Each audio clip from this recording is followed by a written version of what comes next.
Hello you guys, today we are going to do some examples of geometric proofs using line and angle postulates and definitions. So let's get started. Alright, let's look at the first one, and we're going to do 2-column proofs. So I'm going to write statements.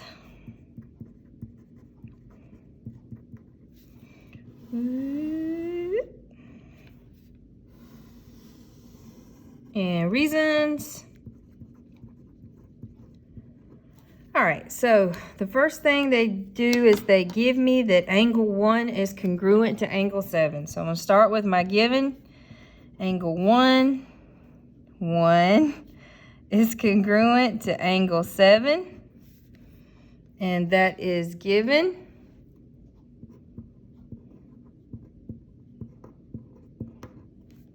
All right, I'm going to go ahead and mark those up. All right, they want me to prove that the measure of angle 6 plus the measure of angle 2 is equal to 180. So, all right, if the measure of angle 6 is congruent to the measure of angle 7, what do we know? If they're congruent, then they are equal, correct? So we can say that the measure of angle 1, oh, looks like my pen's gonna die. The measure of angle 1 is equal to the measure of angle 7. And that's the definition of congruent angles.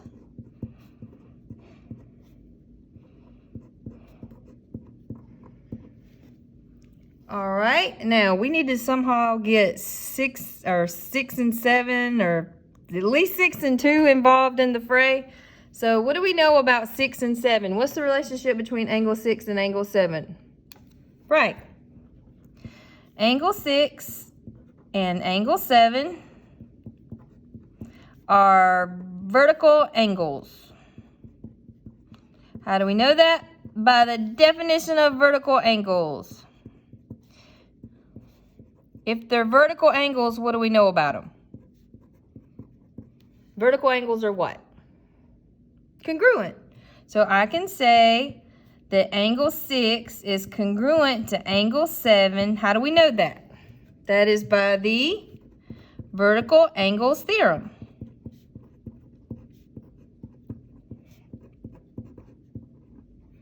All right, if they're congruent, then their measures are equal. So I know that the measure of angle 6 is equal to the measure of angle 7. And that's by the definition of congruent angles. All right, so we got 1 is the same as 7, and 7 is equal to 6. So what can we say? If 1 is equal to 7 and 7 is equal to 6, then I know which two angles are equal. Right. I know that the measure of angle 6 has to also be equal to the measure of angle 1. And what property involves those three things? Yeah, that would be the transitive property. Transitive property.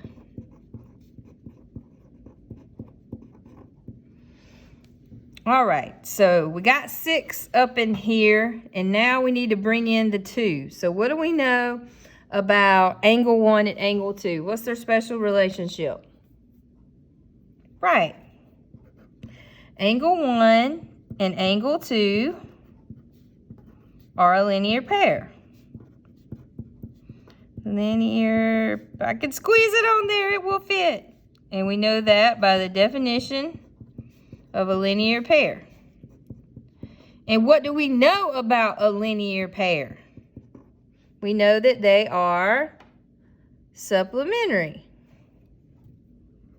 So I know that angle 1 and angle 2 are supplementary. How do we know that? Oh, mercy. There we go. That is by the linear pair postulate.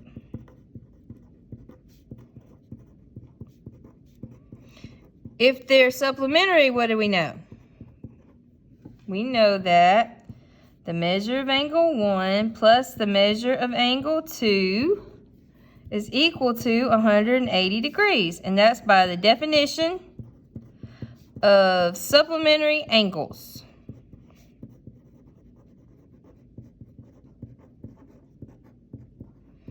All right, so we got the angle 2, we got the 180. All we need to do is ditch the 1 and we can plug in the 6. And why can I do that?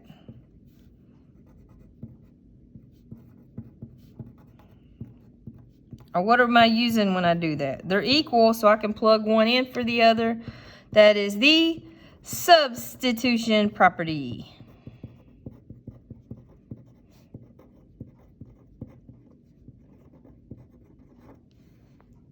All right. Questions? Let's look at the next one. Número 2.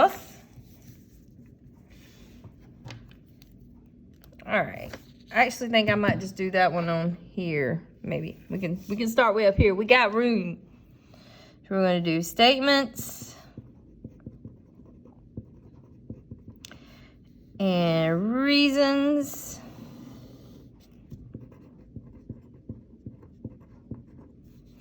All right, so they tell us that angle XZW is congruent to angle WZV, and they actually already have that marked for us. So let's do the given. Angle XZW is congruent to angle WZV, and that is given.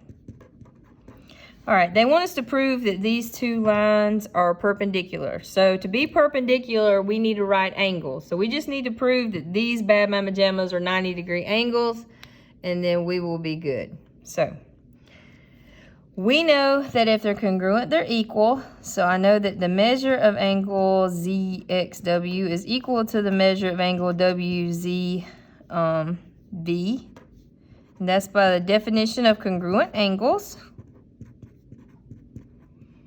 All right, what else do we know about these two angles? What else do they do? They form a linear pair. Let's squeeze it here. So I know that angle XZW and angle WZV form a linear pair. And we know that by the definition of a linear pair. I'm abbreviating. Hope you're cool with that. All right, if they're a linear pair, what do we know? We know that they are supplementary. So angle XZW and angle WZV are supplementary. And we know that because of the linear pair postulate.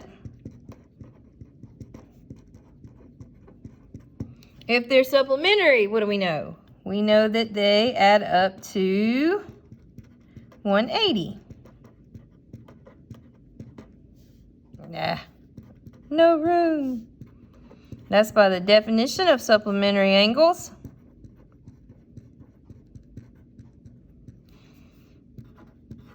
All right. So we know they add up to 180 and they know that they're equal. So all I'm going to do is plug one of these angles in for the other one. Then I'll have the 190-degree angle that I need to say that they're perpendicular. So I'm just going to plug this one in for that one. So I'm going to say the measure of angle XZW plus the measure of angle XZW equals 180. So I took this and plugged in this because they're equal. So I'll be using the substitution property. Substitution property. So now we have two measures of angle XZW equals 180. And what we did was we combined like terms, or you simplified, I'd be cool with that. So we would now divide by 2, so we get the measure of angle XZW equals 90. And when you divide, that's just a division property. I'm going to be lazy. All right, and then we'll be left with the fact that if it equals 90, we know that angle XZW is a right angle.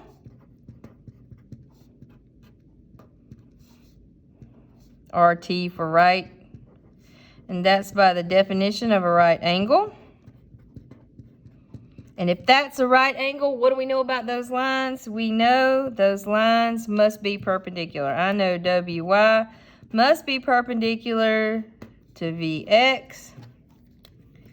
Boop, boop, boop. And that's by the definition of perpendicular lines. I'm going to use the symbol for perpendicular lines. All right. All done with that one. And we got one more. Let me get my paper. I'm going to scooch it. If you need more time, of course, you just pause the video. All right. So let's look at this one. We have our statements. Sorry about that. Statements. And our reasons. Okay. All right, so they give us the angle 1 is congruent to angle 6. So we have, for one, angle 1 is congruent to angle 6. And I don't have my white out, so scratchy, scratchy. Angle 1 is congruent to angle 6, and that is given. All right, I'm gonna mark that here. So here's angle 1, and it is congruent to angle 6. All right, they want me to prove that angle 7 is congruent to angle 4. And I mean, this one is not bad at all, right? This is pretty easy. So what can we say about 1 and 7? Or what can we say about 6 and 4? Let's say it at the same time. They're what kind of angles? Vertical. So angle 1 and angle 7 are vertical angles. And angle 6 and angle 4 are vertical angles. And we know that by the definition of vertical angles. And what do we know about vertical angles? They are congruent. So I know angle 1 is congruent to angle 7, and I know that angle 6 is congruent to angle 4. What's the name of that thing? The vertical angles theorem. All right, you guys, so if angle 1 is congruent to 6 and angle 6 is congruent to 4, then what do I know? I know that angle 1 is congruent to angle 4, right? 1 is congruent to 6, 6 is congruent to 4, so 1 is congruent to 4. What property is that? Transitive.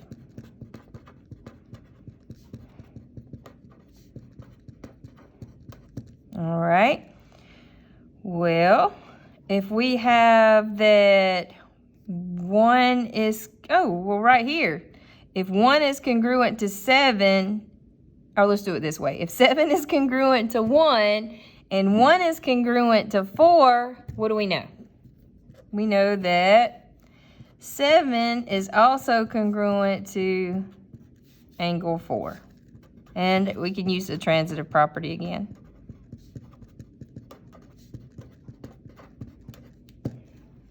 All right, you guys, have a fabulous weekend.